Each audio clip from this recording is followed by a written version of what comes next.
हालांकि दहेज का जो प्रचलन था वो कम ज़रूर हुआ है, ख़त्म नहीं हुआ है। So everything takes time.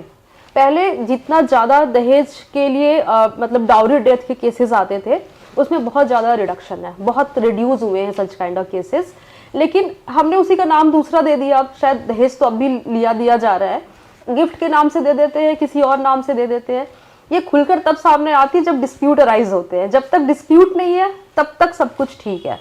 और रहा अब ये जैसे डाउरी के केसेस ये वो चलते हैं, तो अभी रिसेंट में सबने देखा कि जो आपने वहाँ पे जो सुभाष शतुल जिनका केस आया, सुसाइडल केस था, तो शायद कहीं ना कहीं लोग बहुत डिसअपॉइंट भी हैं इस चीज़ से। और चीज़ें तो शुरू से चलती आ रही हैं, और जुडिशरी के ऊपर बर्डन भी बहुत है। शायद कुछ मेरे ख्याल में जुडिशरी सिस्टम में चेंजेस आने का मतलब है शायद और इंफ्रा बढ़ाया जाना चाहिए, क्योंकि केसेस तो दिन प्रतिदिन बढ़ता जा रहा है, इंफ्रास्ट्रक्चर वही है, नंबर ऑफ जजेस वही है। तो यदि आपको कहीं ना कहीं इस पे इनिशिएटिव गवर्नमेंट को भी लेना चाहिए कि यदि केसेस बढ़ रहे हैं तो उस हिसाब से इंफ्रा हो, अदरवाइज क्या होगा, वो केसेस वहीं पड़े रहेंगे।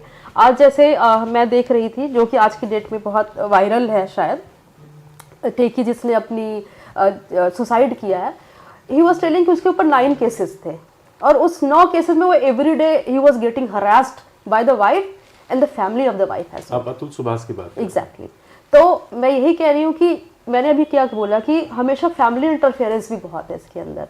अभी आपने देखा प्रेजेंट केस में भी यही है, वाइफ प्लस फैमिली के ऊपर केस दर्ज हुआ है। तो ये चीज़ खत्म होना चाहिए, हमें खुद भी इंडिपेंडेंटली